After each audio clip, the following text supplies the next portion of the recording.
উফ কি ঠান্ডা। ঠান্ডা। ওমা, তুমি এগুলো কোথা থেকে পেলে এই ঠান্ডার মধ্যে? পেয়েছি বলবো। নিঘাত তুমি আমার পকেট থেকে আবার টাকা ঝেড়েছো। দাঁড়াও।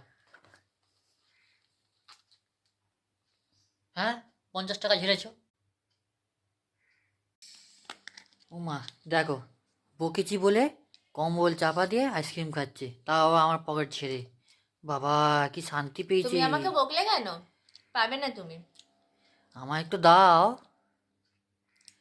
দুটোই। বাবা, খাচ্ছে দেখো না। বরটা আছে, একটু ভাবেও না যে দিই 2 চামচ। একটু দাও, চেটে চেটে খাবো। আচ্ছা নাও, এটাই ধরো। এটা চকলেট, নলেন গুড়টা আর দেবো না কিন্তু। দেখো বন্ধুরা, পেয়ে গেছি আমি। হুম, চেটে চেটে খাই। দেখো আমারটা তো নলেন গুড়ের আইসক্রিম, তোমাদের কার কার নলেন গুড়ের আইসক্রিম ফেভারিট?